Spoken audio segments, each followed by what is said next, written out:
আমাদের স্বরূপদা বলছিলেন এইবার আমরা 5,74,000 ভোট পেয়েছি। আমাদের মার্জিনটা হয়তো কম, আমরা মাত্র 10,368 ভোটে জিতেছি। কিন্তু মনে রাখবেন, মালদা, রায়গঞ্জ, তাদের যেখানে বিজেপি জিতেছে তাদের প্রার্থীদের থেকে প্রাপ্য ভোট কিন্তু আমাদের বেশি, তাদের টোটাল ভোট বেশি। সমগ্র ভোট যদি ধরি, মালদার ভোটার আমাদের থেকে অনেক বেশি, রায়গঞ্জের ভোটার আমাদের থেকে অনেক বেশি।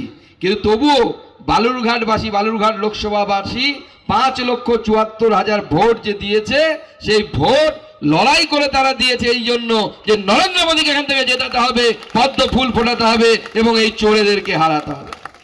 এবং এরা চোর, কত বড় চোর! এরা যেমন তেমন চোর নয়।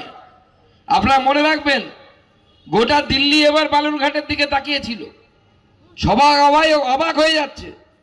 আরে বিজেপি 12টা সিট পেয়েছে, 11 নম্বর সিট অবধি রেজাল্ট অ্যানাউন্স হয়ে গেছে, 12 নম্বর সিটের রেজাল্ট অ্যানাউন্স হচ্ছে না। রাত্রি 2:10, সকাল বলাই ভালো, রাত্রি 2:10 তখন আমাদের হাতে সার্টিফিকেট তুলে দেওয়া হয়। তার আগে আমরা কি দেখলাম? এক প্রস্তর নাটক দেখলাম। কি নাটক হচ্ছে? ডিএম, এসপি দলদাসের মতো ব্যবহার করছে। আজকে তামে মিছিল করে আস্তে আস্তে সেদিন ডিএম এর, এসপির ব্যবহার শুনে মনে হচ্ছিল যে কালেক্টরেটের উপরে যে ভারতের পতাকাটা ওড়ে, এটাকে খুলে ফেলে এদের তৃণমূলের পতাকা লাগিয়ে নেওয়া উচিত, তাহলে উপযুক্ত কাজ করা হবে। এদের নৈতিক অধিকার নেই।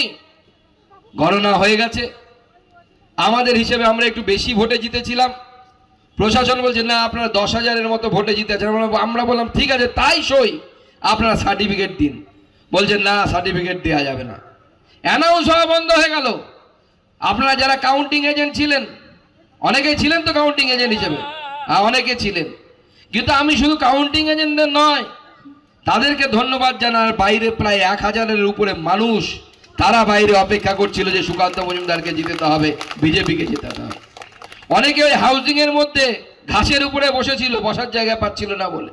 আমার কাছে সব খবর আছে। প্রত্যেকটা মানুষ অপেক্ষা করছিলেন যে কখন বিজেপি জিতবে, কখন সুকান্ত মজুমদারের হাতে সার্টিফিকেট তুলে দেওয়া হবে।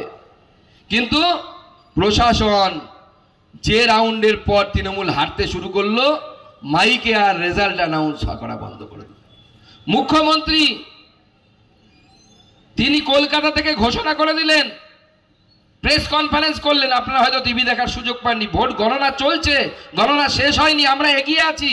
আর মুখ্যমন্ত্রী প্রেস কনফারেন্স করলেন সুকান্ত মজুমদার নাকি হেরে গেছে। তাই এইবার আমরা বিপ্লব মিত্রকে শুধু হারাইনি, মনে রাখবেন এই বালুরঘাট লোকসভাতে সুকান্ত মজুমদারকে, বিজেপিকে, আপনাদেরকে হারানোর জন্য মুখ্যমন্ত্রী মমতা বন্দ্যোপাধ্যায় 4 বার এসেছিলেন। 4টি বিধানসভায় 4টি সভা করেছেন। তার ভাইপো 2টো সভা করেছে, অভিষেক বন্দ্যোপাধ্যায়।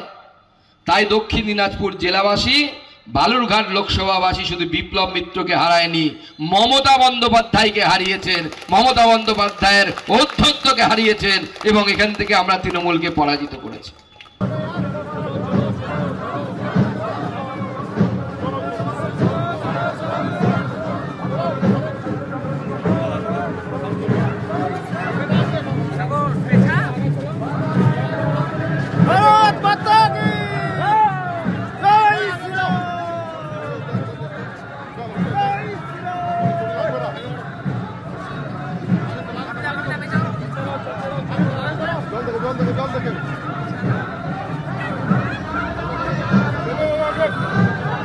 ছেড়ে